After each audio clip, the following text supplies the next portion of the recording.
हाँ सर, पूछिए ना, मैं तैयार हूँ सर। अच्छा ये बता, भैंस बड़ी होती है या अकल? ये कैसा सवाल है? अब सवाल तो सवाल ही है ना। बहुत बड़े ऑफिसर बनना चाहते हो ना तुम? हाँ सर। तो फिर मेरे सवाल का जवाब दो। सर मेरे हिसाब से भैंस बड़ी होती है सर। अकल बड़ी होती है। सर कैसे सर? भैंस तो इतनी बड़ी होती है और अकल तो इतनी सी। अरे पंकज, बिना अकल की भैंस किस काम की? ओह सर, आपके तो पॉइंट में पॉइंट है। Thank you. सर अगर आप बुरा ना माने तो मैं आपसे एक सवाल पूछूं? पूछो पूछो, मैं तुम्हारे हर सवाल का जवाब दे सकता हूँ। अच्छा ठीक है, ये बताइए, अंडा पहले आया या मुर्गी? ये भी कोई सवाल है? सवाल तो सवाल होता है ना। तो बताइए। मुर्गी। सर पहले अंडा आया सर, फिर मुर्गी आई सर। मुर्गी पहले आई, उसने अंडा दिया। सर पहले अंडा सर। मुर्गी। अंडा सर। मुर्गी। अंडा। अंडा। देखा सर। हेलो, एसीपी प्रद्युमन ये। हेलो हेलो सर, सर बचा लीजिए प्लीज मुझे सर। कौन बोल रहा है? सर मैं उदय बोल रहा हूँ सर। सर मेरी जान खतरे में है सर। तुम्हारी जान खतरे में? क्या हुआ, क्या है, बताओ तो सही। सर ये पागल मुझको मार डालेगा, मुझे बचा लीजिए सर, जल्दी आइए प्लीज। अच्छा तुम कहाँ हो बताओ। सर मैं Jogeshwari east highway warehouse से बोल रहा हूँ सर। सर प्लीज जल्दी आइए सर, नहीं तो। हेलो हेलो हेलो, कट हो गया। Jogeshwari east highway ware house.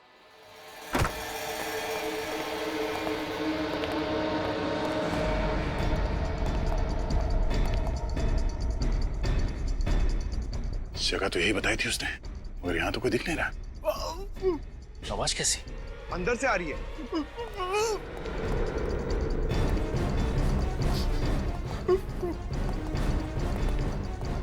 ये कहीं उदय तो नहीं बांध के रखा है?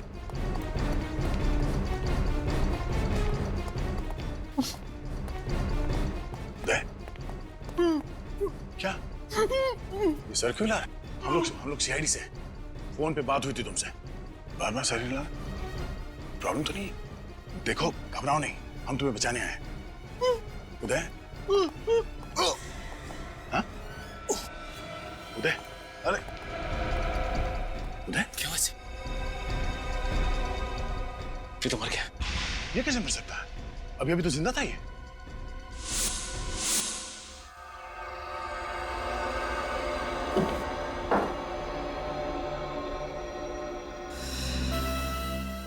हाँ डॉक्टर साहब, क्या पता चला इसकी मौत अचानक कैसे हो गई? भैया मुझे लगता है इसकी मौत जहर की वजह से हुई। जहर की वजह से? हाँ, ये देखो, यहाँ कुछ दिखाई दे रहा है, ये निशान दिखाई दे रहा काला काला। हाँ सर। जहर यहाँ से इसके शरीर के अंदर गया है और फिर शरीर में फैल करके इसकी मौत हो गई है। एक मिनट, भैया देख रहे हो यहाँ कुछ है? हाँ सर। एक सेकंड, एक सेकंड।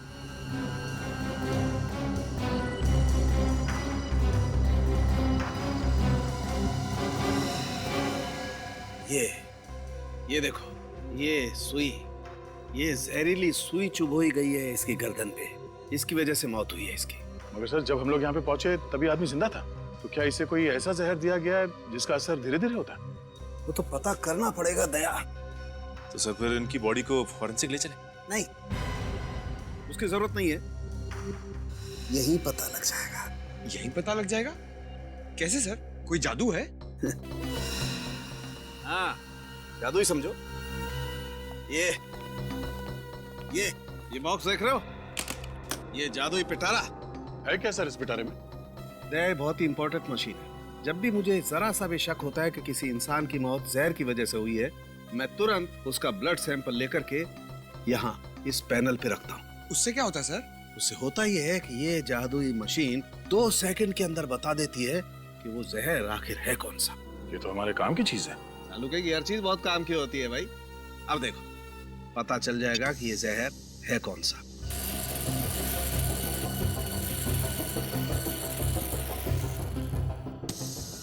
माय गॉड, ये कैसे हो सकता है यार? क्या हुआ सर? अरे इस आदमी की बॉडी में तो डेक्सटोन नाम का जहर है। डेक्सटोन? हाँ, बहुत खतरनाक जहर होता है। 4 सेकंड में इंसान मर जाता है। 4 सेकंड में? ये कैसे हो सकता है सर? जब हम लोग यहाँ पे आए तो ये आदमी जिंदा था। इसका मतलब ये है दया, जब तुम लोग इस आदमी की तरफ बढ़ रहे थे उसी दौरान किसी ने ये पिन चुभोई है इसकी गर्दन पर। मगर सर उस वक्त यहाँ आसपास कोई नहीं था, हमने तो नहीं देखा। हो सकता है वो यहीं कहीं छुपा होगा। हाँ ये हो सकता है। पीछे ये बटन ट्रिगर जैसा कुछ है सर, यहाँ पे कैसे? Yes, trigger. दया एक मिनट, तुमने बताया कि जब तुम लोग इस आदमी की तरफ बढ़ रहे थे ये अपना सर ऐसे ऐसे हिला रहा था। हाँ सर, तो आप कहना चाहते हैं कि? वही कहना चाहता हूँ दया, इस आदमी को पता था कि इसकी मौत आने वाली है, इसीलिए ये गर्दन हिला हिला कर तुम्हें आगे बढ़ने से मना कर रहा था।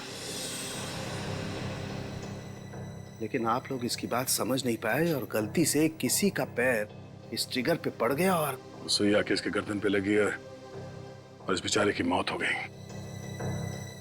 ये लाल बटन अगर ट्रिगर है और सुई इसके गर्दन पे बाई तरफ लगी,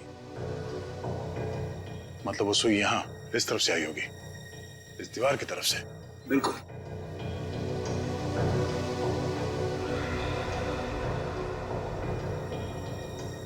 सर ये देखिए, यहाँ पे स्प्रिंग मैकेनिज्म जैसा कुछ है। इसका मतलब है वो सुई यहाँ स्प्रिंग में थी और जैसे ही हम में से किसी का पैर उस ट्रिगर के ऊपर लगा, वो सुई यहाँ से निकली और सीधे इसके गर्दन पे जाके लगी और इस बेचारे की मौत हो गई। अरे फिर से वही नंबर। हेलो, क्या पूछूं तुमसे CID inspector mister Daya? Hello, how are you? कैसा लग रहा है तुम्हें ये जान करके तुमने और तुम्हारी टीम ने एक खून किया है, बेकसूर और एक निर्दोष इंसान की जान ली है। देशवासियों की रक्षा करने की कसम खाई थी ना तुमने, हार गए ना। हार जीत का सिलसिला तुमने शुरू किया है, मगर खत्म हम करेंगे। जिस दिन तू सीआईडी के शिकंजे में फंस गया ना बेटा, उस दिन तुमने जो कुछ किया उसका अफसोस करने का मौका तक नहीं मिलेगा, समझा? हंस क्या रहा है? बहुत बहादुर है तू। हिम्मत है तो नाम बता, है कौन तू? मैं कौन हूँ तुम्हें जानने के लिए वहाँ आना होगा जहाँ पे मैं हूँ। 30 सेकंड मैंने तुमसे बात कर ली है और तुम्हारे लिए ये जानना बहुत आसान हो गया है कि इस वक्त मैं कहाँ पर हूँ। वैसे सुना है कि हर इंसान को अपनी गलती सुधारने का दूसरा मौका दिया जाना चाहिए, और अगर अब हिम्मत है तो मेरी दूसरी चुनौती स्वीकार करो। सर सर सर मुझे प्लीज बचा लीजिए। कौन हो तुम? हेलो सर, इस पागल आदमी से मुझे बचा लीजिए। मैंने अपनी जिंदगी में कोई भी गलत काम नहीं किया सर। सर मैं इतनी जल्दी मरना नहीं चाहता। सर प्लीज प्लीज सर मुझे बचा लीजिए। हो कौन तुम? हेलो। सब सुन लिया ना? तो मेरा चैलेंज भी तुम समझ ही गए होगे, लेकिन हर खेल में एक पड़ाव होता है। पड़ाव 1, पड़ाव 2, यानी कि खेल और भी मुश्किल होता जाता है। तो मैं भी इस खेल को और मजेदार और तेज बनाना चाहता हूँ। इस बार मैं इस बेगुनाह को बचाने के लिए तुम्हारे लिए बस 2 घंटे दूंगा। अगर देर हो गई तो गाड़ी स्टेशन से छूट जाएगी, यानी कि मैं इसे मार दूंगा, समझे? तुम ऐसा कुछ नहीं करोगे। लेकिन इसकी मौत का जिम्मेदार मैं नहीं, आप लोग होंगे। और अगर इस बार आप हार गए तो ये आपकी दूसरी हार होगी। समय शुरू होता है। ए, सुन। Hello hello. इस पागल आदमी की वजह से हमने इस बेचारे आदमी की जान ले ली।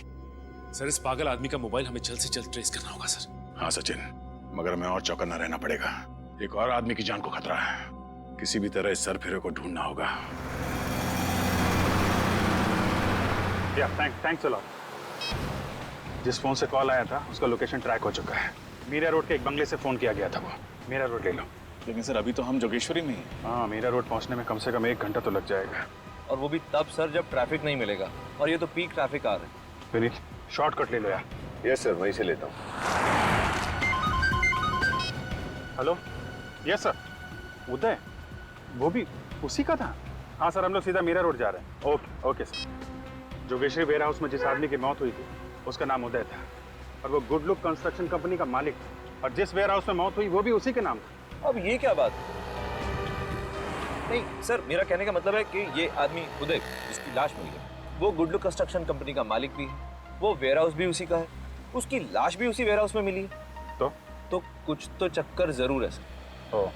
मगर सर एक बात समझ में नहीं आ रही है, ये खूनी अपने गुनाहों में हमें को शामिल कर रहा है। हाँ, अगर उसे सिर्फ उदय को मारना था तो वो उसे आसानी से मार सकता था। उसने ऐसी चाल क्यों चली? कातिल ने जानबूझकर उदय को तब तक जिंदा रखा जब तक हम मौका वारदात तक न पहुंच जाए। और जैसे हम वहां पहुंचे उसने। लेकिन वो जो कोई भी है उसने हमें ही निशाना क्यों बना? कोई ना कोई कनेक्शन तो है उसका सीआईडी के साथ। जानबूझ के सीआईडी से पंगे ले रहा है। काफी शातिर और चालाक आदमी है ये। सर एक आदमी की जान खतरे में, वो जगह हमें किसी भी तरह ढूंढनी होगी। सर ये उदय और ये मीरा रोड वाला आदमी, इन दोनों में कोई ना कोई कनेक्शन तो है। एक बार हम उस आदमी की जान बचा लें, फिर सारे सवालों के जवाब मिल जाएंगे।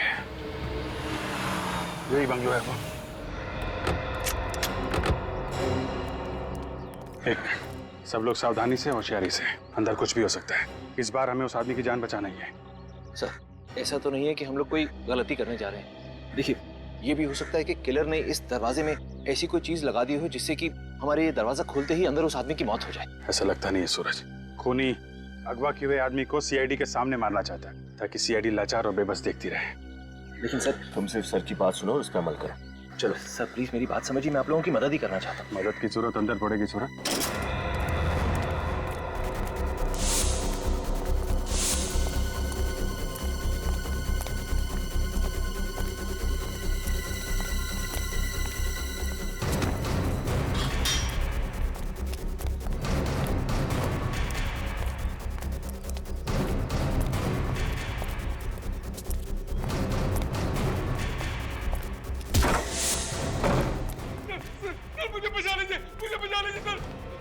एक मिनट ऑफिसर, अगर आगे बढ़े तो मैं इसके चीथड़े चीथड़े कर दूंगा।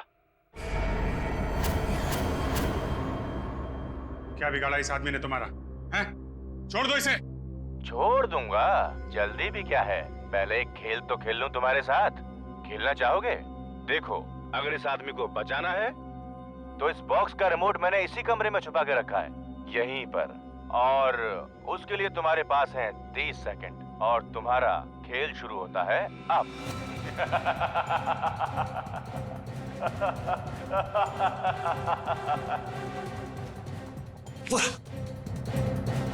Sir well done officers, well done. पहला पड़ा पार। अब इस रिमोट में जैसा कि 2 बटन हैं, एक से बॉम्ब एक्टिवेट होगा और दूसरे से डीएक्टिवेट। अब ऑफिसर्स फैसला तुम्हें करना है, कौन सा बटन? तुम्हारे पास सिर्फ बचे हैं 10 सेकेंड। 10, 9, 8, 7, 6, 5, जल्दी। 4, कमजोर पहली बार महसूस कर रहा हूँ। 3, एक गलत कदम और 2, इस निर्दोष की मौत। 1।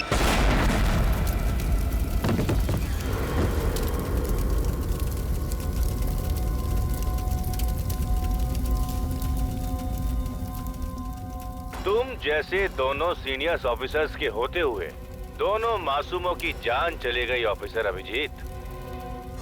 इतनी लापरवाही। खैर इतना समझ लो कि इस खेल का सूत्रधार मैं हूँ और तुम लोग महज कठपुतलियां हो। सुनो अभिजीत, बहुत खेल लिया, अब बाकी का खेल कल खेलेंगे। मौत के खेल के लिए तैयार रहना। Bye bye. तुम जो भी हो, ये मौत का खेल तुम्हें बहुत भारी पड़ेगा। सीआईडी तुमको ढूंढ कर निकालेगी। सीआईडी से बच नहीं पाओगे तुम, समझे? उस बॉम्ब की वजह से जिसकी मौत हुई उसके बारे में कुछ पता चला? सर पंकज गया पता लगाने, आता ही होगा। पहला आदमी जिसका खून हुआ डेक्सट्रॉल पॉइजनिंग से, गुडलू बिल्डर्स का पार्टनर उदय है, और अब ये दूसरा आदमी जो बॉम्ब की वजह से मरा। ये दोनों खून में कोई ना कोई संबंध जरूर है।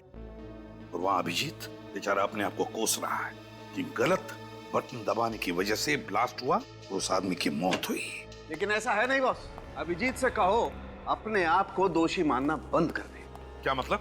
मतलब ये कि देखो, ये है वो रिमोट जो अभिजीत के हाथ में था, और ये है वो बटन जिसके दबने से उस मासूम की जान गई। लेकिन जब मैंने इस रिमोट को अच्छी तरह से चेक किया और इसके सर्किट्स को चेक किया तो पता ये चला कि दरअसल ये जो दोनों बटन हैं वो दोनों बटन एक ही तार के साथ जुड़े हुए।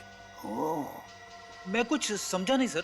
मतलब ये फ्रेडी कि अभिजीत से इनमें से कोई सा भी बटन दबता, एक तार से जुड़े होने की वजह से वो बॉम्ब ट्रिगर होना ही था, उस मासूम की जान जानी ही थी। यही तो चाहता था वो, यही तो चाहता था कि अभिजीत के हाथों बटन दब जाए, ब्लास्ट हो जाए सीआईडी फंस जाए। इतना गुस्सा आ रहा है उस खूनी पर, जी चाहता है उसकी गर्दन मरोड़ दूं। हमारे साथ खेल खेल रहा है वो, अपने खेल में हमें फंसाए जा रहा है। अब तो हम उसी का खेल खेलेंगे, उसी के साथ। फिर देखते हैं कौन फंसता है उस खेल में। सर वो दूसरी लाश का पता चल गया है। उसका नाम दीपक है सर, और वो गुड लुक बिल्डर्स का दूसरा पार्टनर है सर। क्या कहा? गुड लुक बिल्डर्स का दूसरा पार्टनर दीपक, और पहले जिसकी डेक्सट्रॉल पॉइजनिंग से मौत हुई वो भी गुड लुक बिल्डर्स का पार्टनर। उदय, एक ही कंपनी के दो पार्टनर्स की मौत, क्यों, किस वजह से? सर, इस गुड लुक बिल्डर्स के दो और पार्टनर भी तो हैं, विशाल और राकेश, और दोनों के फोन बंद आ रहे। विशाल और राकेश के फोन बंद आ रहे हैं, तो फिर जरूर ये खूनी इन दोनों के पीछे पड़ेगा। पर क्यों, क्या इरादा है इसका? ये जरूर कोई जाति दुश्मनी नहीं लगती। कहीं ऐसा तो नहीं कि इन चारों पार्टनर्स को खत्म करके पूरी कंपनी को ही खत्म कर दे? सर, मैंने कुछ दिन पहले पेपर में पढ़ा था कि गुड लुक बिल्डर्स और ग्रेस डांस एकेडमी के बीच में लीगल डिस्प्यूट चल रहा है सर। ग्रेस डांस एकेडमी और गुड लुक बिल्डर्स के बीच में कोई डिस्प्यूट चल रहा है। पता लगाना पड़ेगा किस वजह से अनबन हो रही है ग्रेस एकेडमी और गुड लुक बिल्डर्स के बीच में।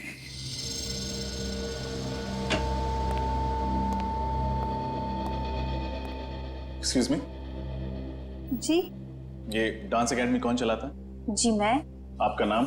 स्मृति। आप लोग? हम सीआईडी से हैं, आपसे कुछ पूछना है। सीआईडी? पर मैं तो सिर्फ ये डांस एकेडमी चलाती हूँ। देखिए, आप घबराइए मत, हम आप पर कोई आरोप लगाने नहीं आए। तो फिर? हम बस आपके और गुड लुक बिल्डर्स के बीच में जो झगड़ा चल रहा है उसके बारे में जानना चाहते हैं। ओह, वो चार गुंडे? गुंडे? जी हाँ, मैं तो उन्हें गुंडा ही कहूँगी। वो लोग मुझसे मेरी डांस एकेडमी छीनना चाहते, यहाँ तक कि इस बिल्डिंग को तोड़ के वो लोग यहाँ पे बड़ी बिल्डिंग बनाना चाहते। ओह, तो ये बात है। उन्होंने आपकी एकेडमी छीनने के लिए कुछ गैर कानूनी हथकंडे भी अपनाए?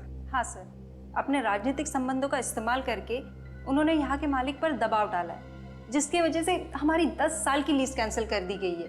और तो और हमारी एनओसी के बगैर उन्होंने ये जमीन भी खरीद ली है और हमें दूसरी एकेडमी के लिए जगह भी नहीं दे रहे। नई एकेडमी के लिए वो लोग आपको दूसरी जगह क्यों नहीं देना चाहते? उन 4 पार्टनर्स में से 3 को तो कोई प्रॉब्लम नहीं है, एक है मिस्टर राकेश, उन्हें प्रॉब्लम है। आपको पूरा यकीन है कि सिर्फ राकेश आपके खिलाफ है? हाँ सर, पक्का यकीन है। यहाँ तक कि जब उन 3 पार्टनर्स ने हमें डांस एकेडमी के लिए नई जगह देने की बात की थी तो मिस्टर राकेश ने उन्हें जान से मारने की धमकी दी। ये सब आप कैसे जानते? जी, उस दिन मैं उन बिल्डर्स के ऑफिस गई थी, उन्हें ये समझाने के लिए कि हमें डांस एकेडमी के लिए दूसरी जगह दे दे। तो उनके केबिन में घुसने से पहले मैंने उन्हें बातें करते हुए देख लिया, तो मैंने उनकी बहस को अपने मोबाइल में रिकॉर्ड कर लिया था। क्या वो रिकॉर्डिंग अभी भी आपके पास है? जी हाँ, उसे मैं कोर्ट में सबूत के तौर पे पेश करूंगी। अच्छा, ये रिकॉर्डिंग हम देख सकते हैं? जी हाँ, 1 मिनट।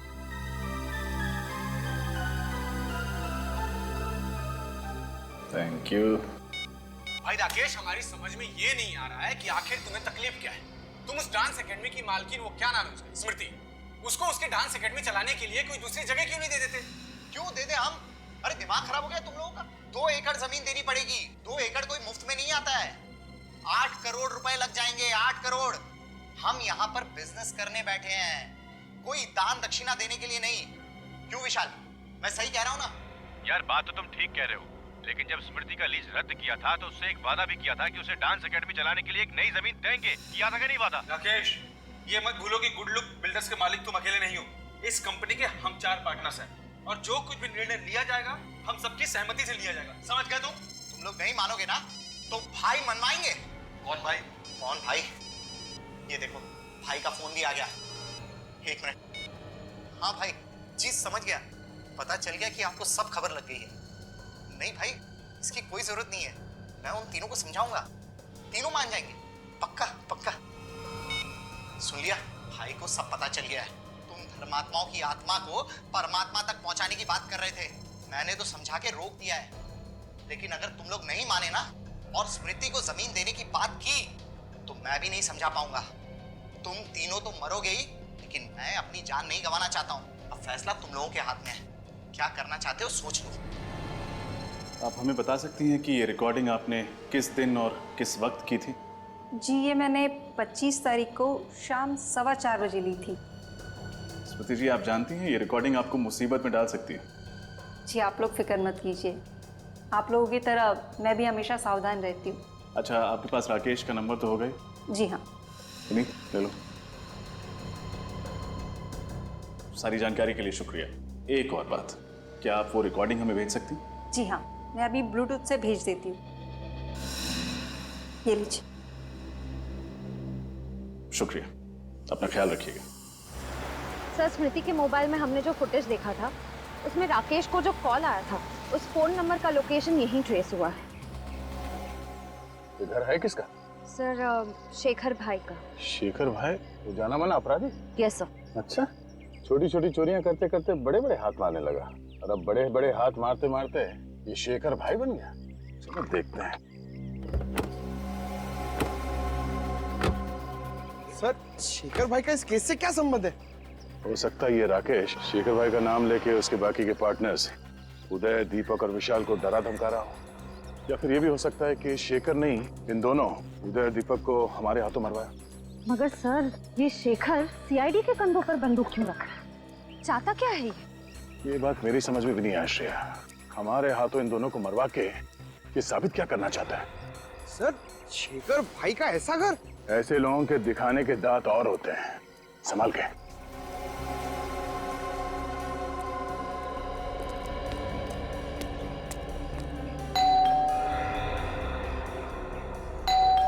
कोई दरवाजा नहीं खोल रहा। पंकज सर, काम करो, पीछे जाके देखो अंदर घुसने का कोई रास्ता है क्या। अकेले सर? नहीं, आसपास के मोहल्ले से लोगों को लेके जाओ। Sorry sir.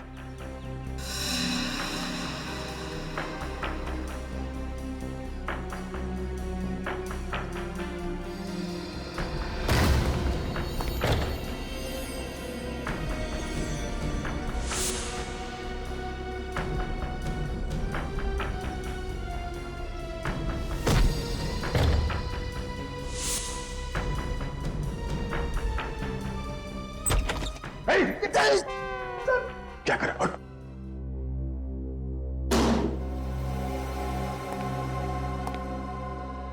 लगता है ये शेखर घर पे नहीं है। घर की तलाशी लो अच्छी तरह से।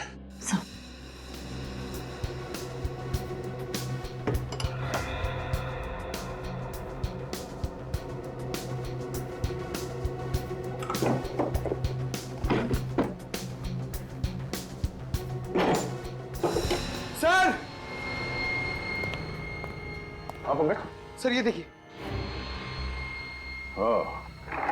मौत का सामान यहाँ पे बना रहा है ये। सर मगर शेखर भाई इसे कैसे बनाएंगे? इसके लिए तो कोई स्पेशल इंजीनियर चाहिए। हो सकता है पंकज तो किसी और से बनवाता होगा। सर जल्दी यहाँ आइए। Sir, passports. इतने सारे नकली पासपोर्ट? हो सकता है ये शेखर नकली पासपोर्ट बनवा के इंडिया से बाहर निकल गया हो।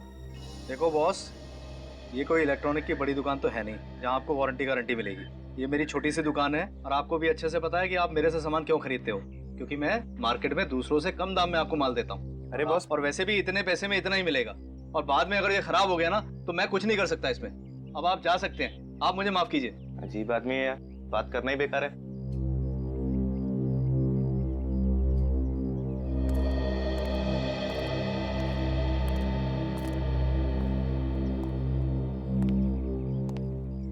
अब आपको भी कुछ कहना है? जो भी कहना है मत कहिए, अपने पास रखिए और जाइए यहाँ से। जरा ऊपर देखने का कष्ट करेंगे। साहब आप माफ कीजिए, मैंने आपको देखा नहीं। लेकिन हम तुझे अच्छे से जानते हैं राजू, तू तो कभी ऐसी अजीब सी चीजें नहीं बनाता था। ये काम कब से शुरू किया? सब ये मैंने नहीं बनाया। देख राजू, झूठ बोलेगा तो फंसेगा, समझा? मामला गंभीर है, 2 लोगों की मौत हो चुकी है। 2 लोगों की मौत? हाँ, इसलिए जो कुछ भी जानता है हमें सच सच बता दे, इसी में तेरी भलाई है। मैं तो आप लोगों का पुराना खबरी हूँ, आप लोगों से झूठ बोल के मैं खतरा मोल क्यों लूंगा? देख राजू, तू हमें अच्छे तरीके से जानता है, सच उगलवाने के हमें और भी तरीके आते हैं, इसलिए जो कुछ है चुपचाप उगल दे। सच बोलो साहब, ये जो भी बनाने का सामान है ना, मैंने ही बेचा है। अब बोला साहब, ये जो सर्किट के ऊपर निशान है ना, इसको मैं अच्छे से पहचानता हूँ। ये मेरी दुकान का ही माल है। ये सामान तूने किसको बेचा था राजू? दीपू को। कौन दीपू? पिछले हफ्ते तो आया था वो। मैंने उसको पूछा इस सर्किट का तू क्या करेगा, कुछ जवाब नहीं दिया, पैसे दे के चला गया। और क्या जानते हो दीपू के बारे में? वैसे तो वो एक इंजीनियर है, एक अच्छी डिग्री भी है उसके पास, लेकिन फिलहाल वो बेरोजगार है, छोटे छोटे काम करता है और अपना खर्चा चलाता है। दीपू का पता? कौन आ गया? अरे कहीं खोली का मालिक तो नहीं? अरे आ रहा हूं भाई। अरे रे, आप लोग कौन है और इस तरह कैसे घुसे चले आ रहे हैं? अरे कौन है आप लोग? अरे अरे तुम्हारा ही नाम दीपू है? हाँ मैं ही दीपू। कहीं आप लोग, देखिए मैंने पहले ही कहा कि अगले संडे तक खोली का भाड़ा भर दूंगा, आप लोग मुझे खोली से मत निकाला प्लीज। दीपू हम लोग सीआईडी से। सीआईडी? आपको क्या काम है मुझसे? साहब मैं तो बहुत शरीफ आदमी हूँ, कोई गैर कानूनी धंधे नहीं करता। कोई गैर कानूनी धंधे नहीं करते। ये रिमोट और ये ट्रिगर तुमने ही बनाया था ना, दीपक और उदय की जान लेने के लिए? क्यों, ये दोनों चीजें तुमने ही बनवाई थी ना? हाँ साहब मैंने ही बनाया, लेकिन किसी दीपक और उदय की जान लेने के लिए नहीं। तो फिर किस लिए बनाया था? साहब शेखर भाई ने मुझे अपने घर पे बुलाया था ये सारी चीजें बनाने के लिए। यहाँ भी शेखर भाई? ये चीजें तुमसे शेखर भाई ने बनवाई थी? उन्होंने मुझे पैसे दिए थे इन चीजों को बनाने के लिए, लेकिन साहब उन्होंने ये नहीं बताया कि इन चीजों को वो किस तरह से इस्तेमाल करेंगे। ये रिमोट और ट्रिगर बनाते वक्त तुम्हारे दिमाग में एक बार भी ख्याल नहीं आया कि इन चीजों का इस्तेमाल गलत काम के लिए हो सकता है? दो जाने गई हैं तुम्हारी वजह से, दो जाने। दो जाने? हाँ, तुम्हारे बनाए गए इस ट्रिगर और रिमोट का इस्तेमाल किया गया है बॉम्ब ब्लास्ट करने के लिए और जहरीली पिन चुभाने के लिए। साहब मेरा यकीन करो साहब, मैं किसी बॉम्ब और जहरीली पिन के बारे में नहीं जानता हूँ। नहीं जानता? शेखर भाई को ढूंढना होगा। और क्या जानते हो तुम शेखर भाई के बारे में? साहब जब मैं उनके घर गया तो वो फोन पे किसी से बात कर रहे थे, उनकी बातों से ऐसा लगा कि वो ये सारा काम किसी और के लिए कर रहे थे। इसका मतलब इस सब में कोई और भी शामिल है? और क्या सुना तुमने? साहब उन्होंने उससे कहा कि जब तक तुम्हारा काम शुरू होगा मैं जाली पासपोर्ट के जरिए इस देश से फरार हो जाऊंगा। तो तुम्हें उसी वक्त हमें फोन करके खबर करनी चाहिए थी ना, दो जाने बचा सकते थे हम। साहब मुझे माफ कर दो साहब, शेखर भाई जैसे ताकतवर इंसान के खिलाफ बोलने की हिम्मत नहीं जुटा पाया साहब। सर ये दूसरा आदमी कौन हो सकता है जिसके कहने पर शेखर भाई ये सब काम करवा रहे थे? मुझे तो राकेश पर शक है। स्मृति ने जो वीडियो रिकॉर्डिंग हमें दिखाई थी। राकेश का नंबर? हेलो सीआईडी, मैं विशाल बोल रहा हूँ। राकेश ने मुझे कैद करके रखा हुआ है, आप प्लीज मुझे बचा लीजिए, वो मुझे मार देगा। सर प्लीज मुझे बचा लीजिए सर। विशाल तुम कहाँ हो? सर वो आ रहा है सर, मैं फोन रखता हूँ। मुझे लगता है राकेश ने विशाल को बंदी बना के रखा और दीपक और उदय की तरह शायद उसे भी मार देगा। सर हमें जल्दी कुछ ना कुछ करना पड़ेगा, इस विशाल की जान बचाना बहुत जरूरी है। हाँ हमें विशाल को बचाना ही होगा, लेकिन उससे पहले राकेश का फोन ट्रैक करना होगा, पता करना होगा कि ये कॉल आया कहां से था। इस बार राकेश को पकड़ना ही होगा, उसके पार्टनर विशाल को बचाना होगा। इस राकेश ने दो खून किए हैं, तीसरा हम उन्हें नहीं देंगे। लेकिन सर अगर इस राकेश ने इस बार फिर से कोई चालाकी की तो 2 बार तो कर चुका है, अगर तीसरी बार? इस बार ऐसा नहीं होगा। राकेश ने हमें खुद तो फोन किया नहीं, बल्कि इस वक्त वो हमें फोन करके चुनौती देने की प्लानिंग कर रहा होगा। इससे पहले कि उसे कुछ पता चले हम उसे पकड़ लेंगे। हाँ सर, इससे पहले कि राकेश कोई नया जाल बिछाए, इस बार हम उसे दबोच लेंगे। राकेश कहीं उसे पता तो नहीं चल गया? बोल। आओ आज फिर से एक खेल खेलेंगे। तुम्हारा तो पता नहीं, लेकिन मुझे तो बहुत मजा आ रहा है। चाहे एक और आदमी क्यों ना मर जाए, तुम अपनी उम्मीद मत मरने देना। आज बहुत साहस की जरूरत पड़ेगी तुम्हें। आज साहस की जरूरत तुझे पड़ेगी राकेश। राकेश, तुम्हें मेरा नाम कैसे पता चला? सिर्फ नाम ही नहीं, तेरे बारे में बहुत कुछ जानते हैं हम। क्या मतलब है तुम्हारा? इस वक्त हम उस बंगले की तरफ बढ़ रहे हैं जहाँ तूने विशाल को बंदी बना के रखा है। तो मासूम जानों को तो हम नहीं बचा सके, लेकिन आज तुझ जैसे दरिंदे को रंगे हाथों पकड़कर सजा दिलाएंगे। जरा भी चालाकी करने की कोशिश मत करना, वरना गोली की आवाज।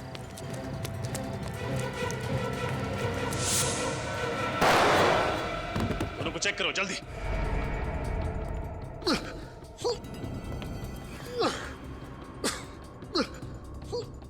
विशाल का बचना बहुत जरूरी है।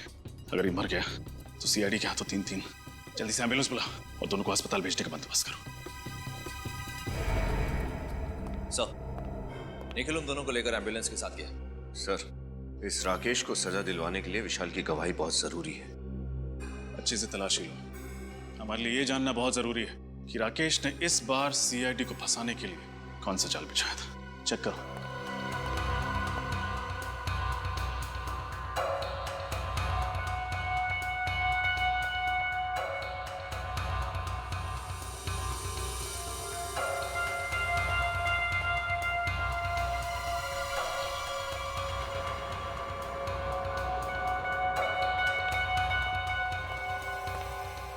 सूरज,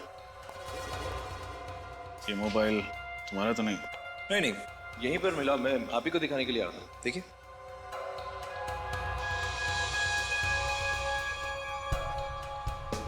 ये तो स्मृति का मोबाइल लगता है।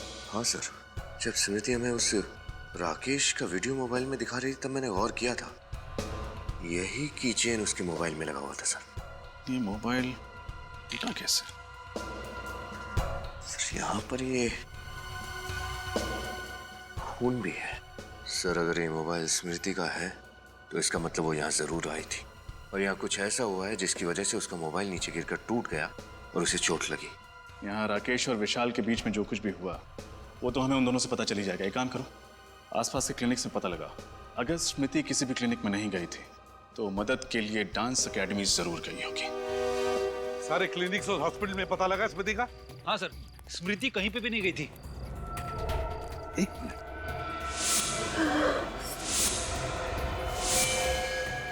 माय गॉड, स्मृति, इसे तो गोली लगी है। हाँ, देखो घबराओ मत, हम लोग सीआईडी से। पंकज जल्दी से एम्बुलेंस बुलाओ। क्या? हाँ बताओ। रिकॉर्डिंग। स्मृति? स्मृति? सर एम्बुलेंस आती होगी। कोई फायदा नहीं पंकज, स्मृति मर चुकी है। स्मृति तो मर चुकी, और मरने से पहले कोई बताने की कोशिश कर रही थी। वो कह रही थी फोन, रिकॉर्डिंग, वीडियो। जरूर स्मृति ने उस मोबाइल फोन में रिकॉर्डिंग करके रखी है जो कुछ भी हुआ है उस बंगले में। स्मृति का फोन भी तो हमें उस बंगले में से मिला था। काम करो, वो फोन साळुंखे के पास भेज दो और उससे कहो कि किसी भी हालत में वो फोन हो हमें रिपेयर करके चाहिए, क्योंकि उसमें स्मृति ने रिकॉर्डिंग करके रखी है जो कुछ भी उस बंगले में हुआ है। ये स्मृति का मोबाइल फोन डॉक्टर साळुंखे के पास भेज दिया? जी सर, वो मोबाइल ठीक करके लाते होंगे साळुंखे सर। बंदे का नाम लिया आप लोगों ने और बंदा आप लोगों के सामने हाजिर। फोन लाया? वो ठीक हो रहा है, हो जाएगा, ठीक हो जाएगा। तो फिर क्यों आया? अभी मैं तुम्हें यहाँ पर एक खास बात बताने आऊँ, ऐसी बात जिसे तुम सुनोगे तो हिल जाओ। ऐसी कौन सी खबर देने वाला है तू? एक बात बताओ, तुम्हारी गन इस वक्त तुम्हारे पास है? और किसके पास होगी? हाँ मतलब तुम्हारे पास है। तो एक काम करो, अपनी गन निकालो और उसमें से एक गोली हवा में फायर करो। और पंकज, तुम अपने कान और आंख बंद करो, प्लीज फायर करो। तेरी तबीयत ठीक है? अरे बिल्कुल ठीक है, एकदम तंदुरुस्त हूँ। तुम फायर करो ना एक गोली हवा में। तू क्या पागल हो गया साळुंखे? प्लीज, मैं किसी खास वजह से कह रहा हूँ, प्लीज फायर करो। पागल हो गया साळुंखे? अरे हवा में। वेरी गुड, खोलो खोलो आंख। अरे काम करो, ये गन मुझे दे दो। तुझे ये गन दूं? गन मुझे दे दो। मैं पागल नहीं हूँ। गन दो, विश्वास करो मेरा, मैं चलाऊंगा नहीं। ठीक है। विश्वास नहीं है मेरा? बिल्कुल नहीं। Thank you. अब तुम्हारी ये गन मेरे हाथ में है, लेकिन इसका मतलब ये तो नहीं है कि इस गन में से अभी अभी जो गोली चली है वो भी मैंने चलाई। तुम्हारे कहने का मतलब है कि भले वो गन राकेश के हाथ में थी पर गोली उसने नहीं चलाई विशाल पर। एग्जैक्टली। सर आप ये बात इतने यकीन के साथ कैसे कह सकते हैं? क्योंकि मैं राकेश के हाथ चेक करके आया हूँ हॉस्पिटल में, और राकेश के हाथ पर तुझे गन पाउडर के ट्रेसेस नहीं मिले। बिल्कुल, जरा भी गन पाउडर के ट्रेसेस नहीं। सर इसका मतलब राकेश ने गन सिर्फ अपने हाथ में पकड़ के रखी थी? जी मतलब उस वक्त कमरे में? सर अभी अभी पता चला है कि डेक्सटॉन जहर और उस बॉम्ब बनाने वाले बारूद का बंदोबस्त जीतू नाम के किसी गुंडे ने किया था, और इस जीतू का एड्रेस मिल गया है। डेक्सटॉन जहर और बॉम्ब के बारूद का बंदोबस्त किसी जीतू नाम के आदमी ने किया था। जीतू? जीतू, अरे हमें भी चाय पिलाओ। आप लोगों को मेरा नाम कैसे मालूम? कौन है आप लोग? सीआईडी यहाँ पधार चुकी है। सीआईडी? हाँ सीआईडी। दो मासूम लोगों की जानें लेकर यहाँ पर चाय पी रहा है। हाँ? ये आप लोग किस बारे में बात कर रहे हैं? मेरी तो कुछ समझ में नहीं आ रहा है। चुप! इस बारे में बात कर रहे हैं हम लोग। अब याद आया कुछ? हाँ सर, पैसों की बहुत सख्त जरूरत थी सर, इसीलिए मैं गुड्डू की बातों में आ गया। गुड्डू? गुड्डू कौन है? वो राणा का छोटा भाई है सर। राणा? अब ये राणा कौन है? कहीं ये वही राणा तो नहीं जो पैसे लेकर लोगों के खून करता था और जिसे 10 साल पहले हमने उसे किए की सजा दी थी? हाँ सर। मतलब सर ये गुड्डू अपने भाई राणा की मौत का बदला ले रहा है हमसे? ये क्या है सर? दिन ब दिन लोगों की संख्या बढ़ती जा रही है इस केस में। ये गुड्डू करता क्या है? वो सर राणा के जैसा बिल्कुल नहीं है, बहुत ही समझदार और पढ़ा लिखा है, और आजकल तो वो गुडलुक बिल्डर में पार्टनर बन गया है। क्या गुड्डू पार्टनर है? हाँ सर। मगर सर गुडलुक बिल्डर्स के तो 4 पार्टनर है, उदय, दीपक, विशाल और राकेश। तो फिर ये गुड्डू कहाँ से आ गया? 5वां पार्टनर? ये गुड्डू रहता कहाँ है? कहाँ रहता ये?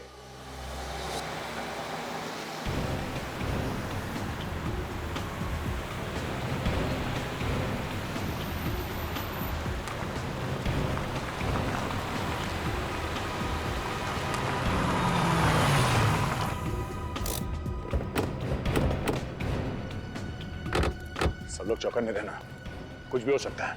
सर हम एक के बाद एक गलतियां करते जा रहे हैं, अपराधी हमें सोचने का मौका ही नहीं दे रहा।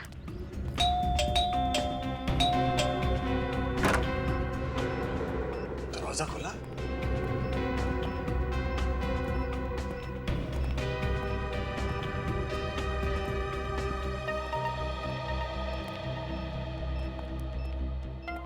लगता है घर में कोई नहीं है। सर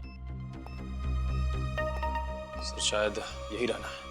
हाँ, यही है वो राणा जो अपने जमाने में बहुत ही पहुंचा हुआ अपराधी था। कुछ नहीं मिलेगा आप लोगों को। ये आवाज कहां से आई? ओह, यहाँ भी स्पीकर और कैमरा। वैसे मानना पड़ेगा आपकी सीआईडी की टीम बधाई की हकदार तो है ही, अगर आप मेरे पीछे पीछे यहाँ तक पहुंच ही गए। लेकिन दुख की बात यह है कि यहाँ के आने का कष्ट उठाने के बाद भी तुम लोग मुझे पकड़ नहीं पाओगे। हमारा साथ बस यहीं तक है। आज यहाँ आपका जीवन का सफर खत्म होगा, हमेशा हमेशा के लिए। वो क्या है ना कि मेरी एक बहुत बुरी आदत है सीआईडी से हमेशा एक कदम आगे रहने की। इससे पहले कि तुम यहाँ पर पहुँचो मैंने यहाँ पर जाल बिछा दिया था। तुम लोगों ने जैसे ही दरवाजा खोला बॉम्ब का टाइमर शुरू हो गया। अब सांस लेने के लिए बचे हैं तुम्हारे पास 5 सेकंड। अलविदा सीआईडी, अलविदा। श्रेया, निखिल, पंकज, भागो ऐसे।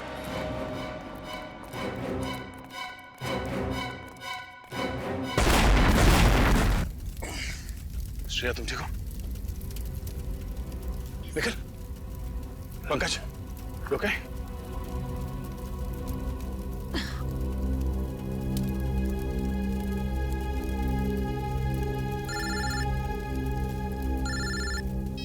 हेलो, हाँ सर, हम लोग राणा के जले हुए घर के बाहर खड़े हैं सर। सर अभी भी घर के अंदर एक बॉम्ब ब्लास्ट हुआ है। गुड्डू ने हमारे लिए उसके घर के अंदर बॉम्ब लगाया था सर।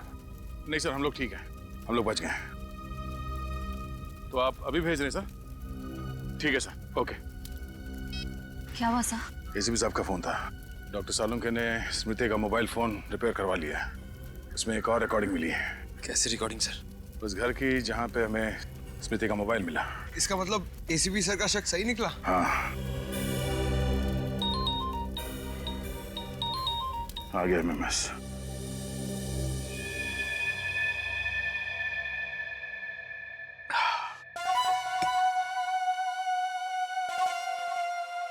राणा भैया, आज आपके भाई गुड्डू ने आपकी मौत का बदला ले ही लिया। सीआईडी को घुटने टेकने पर मजबूर कर ही दिया। मजबूर हम नहीं, तुम हो गए मिस्टर विशाल उर्फ गुड्डू। सीआईडी को मजबूर करने वाले थे घुटने टेकने के लिए। अब तुम हमारे सामने घुटने टेकोगे। इस पानी में क्या मिलाया आप लोगों ने? पानी? उसमें थोड़ा सा एक खास जहर मिला दिया था जो डॉक्टर सालुंके ने हमें दिया। कौन डॉक्टर सालुंके? हमारे डॉक्टर सालुंके। उन्होंने कहा कि जिस तरह से विशाल ने अपने साथियों को डरा डरा के मारा है उसी तरह ये जहर उसके पानी में डाल दो और फिर मौत का खौफ उसके चेहरे पे देखो, और हो सके तो उसे रिकॉर्ड भी कर लेना। पंकज, तैयार हो? हाँ सर। तो रिकॉर्ड कर लो इनके आखिरी पल। ये क्या कर रहे हैं आप? देखिए, मैं इतनी जल्दी मरना नहीं चाहता हूँ। बहुत खेल खेला है तुमने, इतनी जल्दी थोड़ी मरोगे। अभी तुम्हारे पास 3-4 घंटे, खेलो। इसलिए अगर तुम्हें कुछ कहना है या कुछ पूछना है तो अभी पूछ लो। आप लोगों को कैसे पता चला कि ये सारी प्लानिंग मैंने की थी? दोस्त तो राकेश के हाथ में थी। हाँ, हमें भी पहले यही लगा, मगर अपराधी कितना भी शातिर क्यों ना हो, कोई ना कोई सुराग जरूर छोड़ देता है। उस स्मृति ने जो रिकॉर्ड किया था फोन पे, उसने तुम्हारा भांडा फोड़ दिया। स्मृति? ये देखो, देख देख स्मृति ने अपने मोबाइल पे क्या रिकॉर्ड किया था। क्या बात है विशाल, तुमने मुझे यहाँ क्यों बुलाया? तुम्हें सुरक्षित रखने के लिए। वो क्या है ना कि उदय और दीपक तो अब रहे नहीं, तो मुझे तुम्हारी फिक्र हो रही थी। मुझे माफ करना दोस्त, अब मुझे विश्वास हुआ कि तुम मेरे सच्चे दोस्त हो और हमेशा रहोगे। राकेश, वो दिन भूल गए जब तुम शेखर के साथ मिलकर मुझे डराते थे, धमकाते थे, और आज इतना भावुक हो रहे हो। अबे बेवकूफ, शेखर कभी तुम्हारा दोस्त था ही। उसका दोस्त सिर्फ पैसा है, पैसा। उसने मुझसे प्रोजेक्ट में हिस्सा मांगा और मैंने उसे हिस्सा देने का वादा भी किया था। जो कल तक तुम्हारा दोस्त था वो मेरा दोस्त है। ये तुमने सही नहीं किया है। और जो तुमने मेरे साथ किया वो सही था क्या? शेखर के साथ मिलकर मुझे डराते थे ना। और वैसे भी सीआईडी को तो शक है ही है कि उदय और दीपक का कत्ल तुमने किया है। विशाल, क्या कर रहे हो तुम? मैं तुम्हारा दोस्त हूँ। चुपचाप खड़े रहो, ज्यादा चालाकी करने की कोशिश मत करना। सीआईडी? मैं विशाल बोल रहा हूँ। राकेश ने मुझे कैद करके रखा हुआ है। आप प्लीज मुझे बचा लीजिए सर, प्लीज सर। अब सीआईडी यहाँ पहुंचती ही होगी राकेश को पकड़ने के लिए। विशाल, तुम ऐसा क्यों कर रहे हो? अपने हक के लिए। और वैसे भी सीआईडी से मुझे बहुत पुराना हिसाब चुकता करना है। स्मृति, तुम बेवकूफ औरत है, बड़ी डिटेक्टिव बनती थी। 1000 बार मैंने मना किया कि मेरा पीछा मत करो, लेकिन मानी नहीं। उस दिन मुझे बहुत गुस्सा आया और मैंने उसे गोली मार दी। वो भाग गई वहां से। मैंने उसका पीछा नहीं किया, ये सोचकर कि करिया अस्पताल तक पहुंचते पहुंचते रास्ते में ही दम तोड़ देगी वो अपना। यही गलती कर दी मैंने। मैं ये भूल गया था कि उसने मेरी और राकेश की बातें रिकॉर्ड कर ली अपने मोबाइल में। लेकिन ये मोबाइल तो टूट गया था, फिर आप लोगों को ये रिकॉर्डिंग मिली कैसे? हमारे डॉक्टर साहब, जिनका नाम डॉक्टर सालुंके है, वो तो मुर्दों से सच उगलवा लेते हैं कि मोबाइल क्या चीज है। तूने एक नहीं अनेक गलतियां की हैं, समझे? सर प्लीज मुझे माफ कर दीजिए। सर प्लीज मुझे बचा लीजिए। सर मैं मरना नहीं चाहता हूं। सर प्लीज मुझे बचा लीजिए। सर मरना नहीं चाहते? निश्चिंत रहो, तुम्हारे पानी में जहर नहीं था, सिर्फ केमिकल था, जिससे तुम्हारे गले में खराश होगी, थोड़ी खांसी होगी। शहद ले लेना, ठीक हो जाओगे। और ठीक तो होना ही है तुम्हें, ताकि कानून तुम्हें तुम्हारे गुनाहों की सजा दे सके, सजाए मौत।